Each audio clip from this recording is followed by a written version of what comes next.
maanta shirweynahan u fadhinaa oo aan aaminsanahay soo jeedinihii iyo warbixinihii kala duwanaa oo la soo jeediyey markaan u kuwara galay u dhaba galay in wax weyn ay ka dari doonto horumarinta waxbarashada oo dhowr qaybood isugu jirta. waa marka koowaad dowladda federaalka Soomaaliya xukuumadda nabad iyo nolol waxa haga qorshe qaran oo ay ku socoto tubaha afarta ah oo tubta arrimaha bulshadu ay qayb weyn ka tahay horutabinta iyo horumarinta waxbarashada shuruucda iyo asaasiyaadkii loo baahnaa siyaasadihii loo baahnaa. 2 sano iyo badh kan xukuumaddu dhisnayd waxaan xogaal u ahaa sanadkii ugu horeeyayba inaan xoogga saarnay siyaasadda waxbarashada iyo manhajkii waxbarashada qaranka. Soomaaliya waxay lahaan jirtay dadkayagii waliba waagii af Soomaaliga loo turjumay af Soomaaliga la qoray luqadda af Soomaaliga in wax lagu barto manhaj aad u dhisan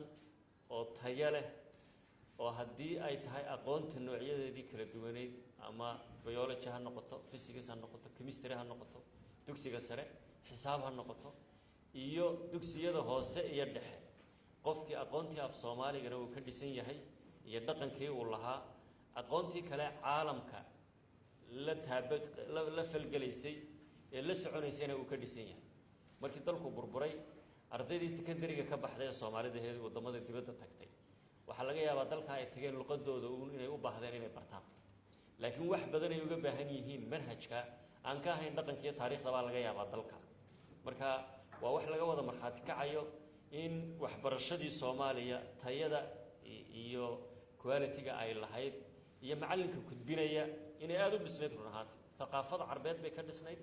thaqaafada Soomaaliyeed bay ka dhisnayd,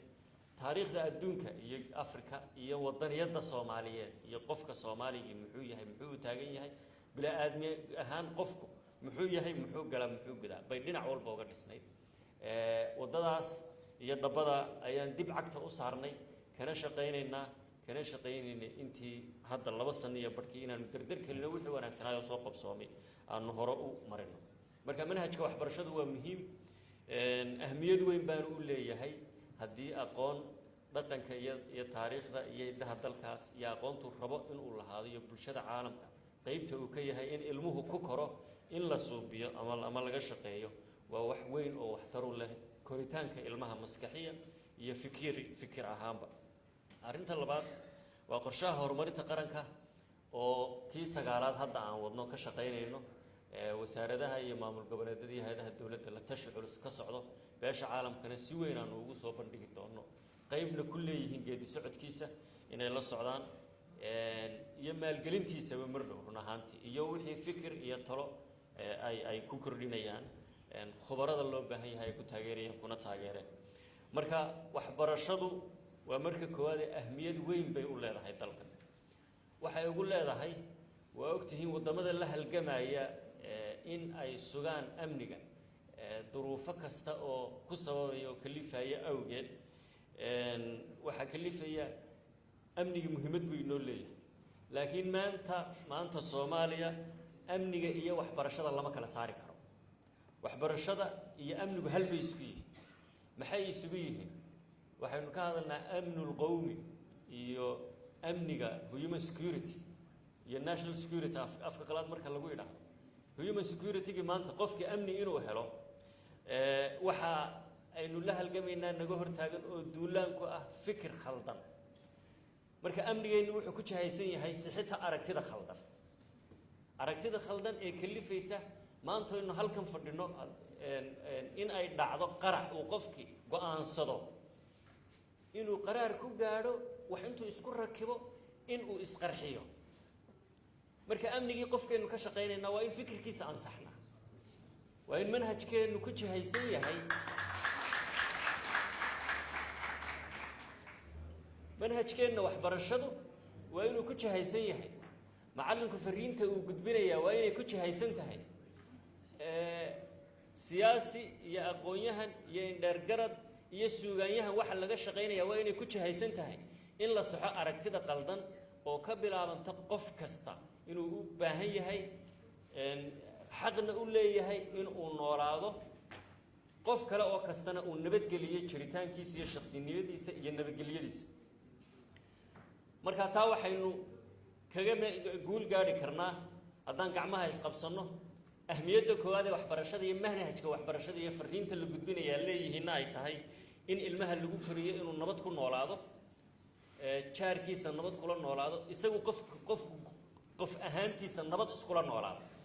ilaan isagii baaba nabad iskula nooleen wuxuu ku qancay inuu isqarxiyo naf galaafto soo maaha marka manhajku waa inuu qofkii barayaa meel aad gaadhaysaa ma jirtee waa lagu qaldaye haddii inaad isdisho oo aad naftaada halligtana janno ku heli maysid inaad qof galaafato naftiisoo dishana janno ku heli maysid marka walaalayaal oo manhajkeenu umad yahay tiraa kaa gedmane waxay isu geygeyso weli gumuco meel beedhsan buu ka wada ku hayaa miyaangee dibaabow arladu gelinna waaye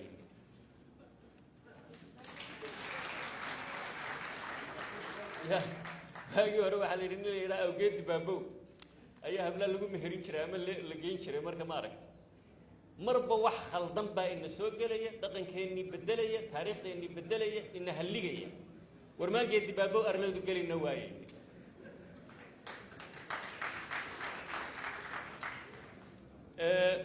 manhajka waxbarashada iyo waxbarashaduba ahmiyad weyn waxay la mid yihiin amniga dalka waxay la mid yihiin amnu lqowmi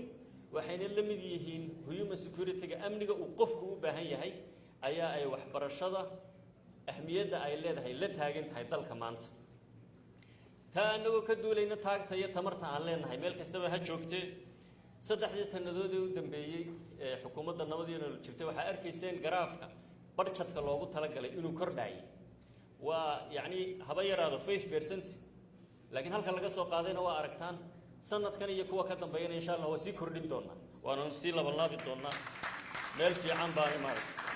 marka in qalinka la qaato sidii gabdhihii ay ku heesayeen umad yahay baraarugoo qalinka qaata buugga iyo qalinka qaato wax barta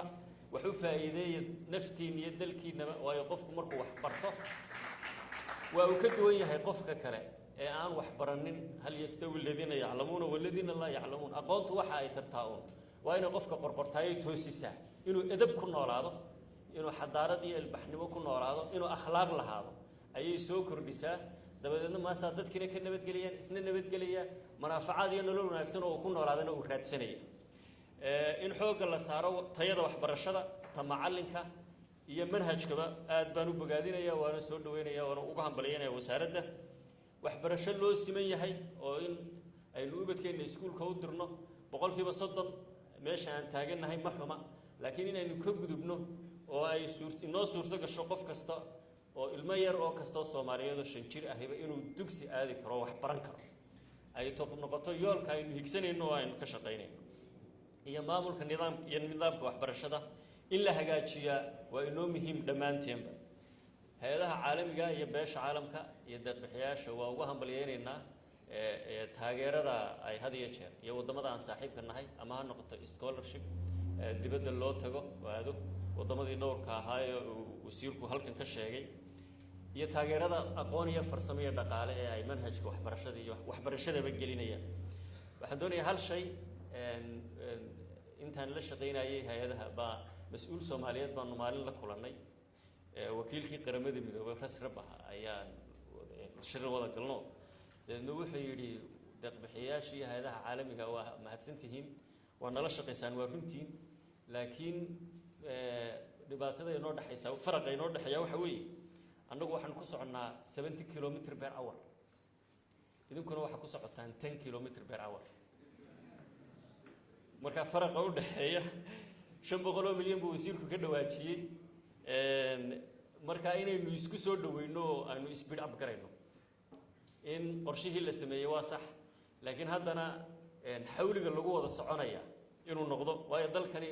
waa dal ka soo kabanaya burbur dhinac walba ah si uu soo kabtana u baahan inaan gacmaha dhamaanteedba is wada qabsano taageerada aqooneed iyo fikir iyo dhaqaale oo ay dalkan ka geysataan waa idinku hambalyeynaa mar walbana waa idinla garab taaganahay inaynu si walaaltinimo saaxiibtinimo u wada shaqeyno iyo partnership xooggan iskaashi xooggan oo ina dhex yaal shirweynaha waa bogaadinayaa gabagabadii waxaanan u rajaynayaa run ahaantii in ay guul inooga soo bixi doonto in laga doodo mawaadiicdaas kala duwan xalal midho dhalo wax ku ool ahina ay inooga soo baxaan waa u mahad celinayaa ka qaybgalayaasha ugu dambeyn shirku si rasmi ah buu inoogu furan yahay waa mahadsantihiin guul baanan inoo rajaynayaa